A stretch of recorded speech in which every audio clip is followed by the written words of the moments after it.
9 तारीख को पूरे प्रदेश के कलेक्टर कार्यालय घेरना है और हमारे किसान भाइयों की अगर ये सरकार खरीदी नहीं करे तो एक अधिकारी, एक कलेक्टर चेंज से नहीं बैठना चाहिए कलेक्टर ऑफिस में। ये मैं पूरे मध्य प्रदेश में कार्यक्रम जारी कर रहा हूँ और मैं इस निमाड़ की धरती से पूरे मध्य प्रदेश के किसान भाइयों से कहना चाहता हूँ कि अगली सरकार किसान की बनेगी। आप तैयार हो जाओ, आप निर्णय लोगे। गांव में हमने पंचायत अध्यक्ष बनाए किसानों से बात करने के लिए, वो गांव में निर्णय लेंगे, वही वहां अगली सरकार बनेगी। वल्लभ भवन में किसानों के हितों में क्या निर्णय लेगी। तो मैं आप सबसे आग्रह करता हूं, जागो। आप सब किसानों की जो गति नरेंद्र मोदी ने की है, शिवराज सिंह चौहान ने की है, जो ये विज्ञापन पुत्र मोहन यादव अब लगे हैं, अद्भुत अकल्पनीय आप लोगों को यातना देने में लगे हैं। मुझे शौक नहीं है कि 2-2 किलोमीटर कंधे पर हमाली करूं, मैं आपके किसान के बोरे ले लेके जाऊं यहाँ से, सोयाबीन के, प्याज के, आलू के। मैं आप लोगों के दर्द को उनको बताना चाहता हूँ, देश को बताना चाहता हूँ, मध्य प्रदेश को बताना चाहता हूँ, अधिकारियों को बताना चाहता हूँ, इस मीडिया को बताना चाहता हूँ कि किसान अद्भुत पीड़ा में है, दुख में है, दर्द में है, खून के आंसू रो रहा है। उसके साथ सरकार को होना पड़ेगा, अन्यथा सरकार को हटना पड़ेगा। धन्यवाद। जय जवान। शिवराज सिंह चौहान ने कहा था कृषि कैबिनेट बनाऊंगा। शिवराज सिंह चौहान ने कहा था अजय अलग से कृषि का बजट लेके आऊंगा। चुनाव चले गए, शिवराज चले गए, बजट चला गया, कैबिनेट जो बनी थी वो भी चली गई, अब उस पर बात नहीं करी। अब आए मोहन यादव, वो थे किसान पुत्र, राजनीतिक किसान पुत्र, ये है विज्ञापन के किसान पुत्र। ये बड़े बड़े विज्ञापन देते हैं किसान पुत्र, बड़े बड़े विज्ञापन देते हैं किसान पुत्र।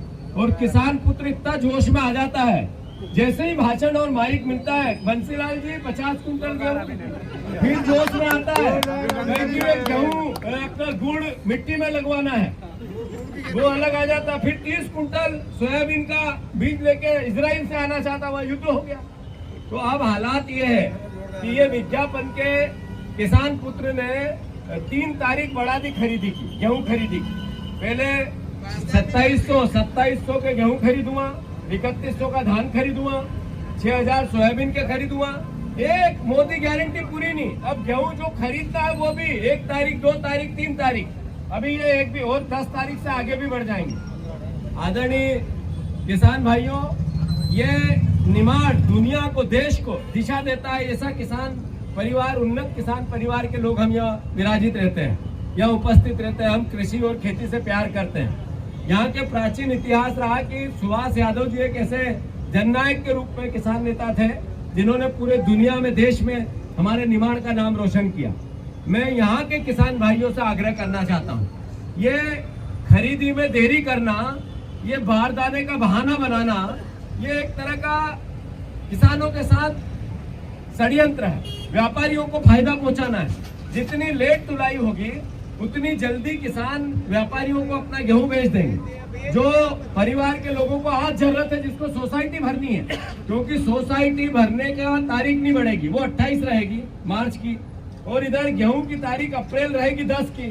तो इस बीच में जिसको सोसाइटी भरना है वो गेहूं बेचेगा, जिसको शादी करना है वो गेहूं बेचेगा, जिसको कर्जा देना है वो गेहूं बेचेगा। तो ये गेहूं जितना बिक जाए, पहले षड्यंत्र मोहन यादव इसका रच रहे हैं, ये याद रखना। ये पूरे प्रदेश में बात जानी चाहिए मोबाइल के माध्यम से। दूसरी बात, ये बारदाना एक बहाना है। सीए थे 10 करोड़ बारदाने, इन्होंने पैसे दिए 2.5 करोड़ बारदाने के।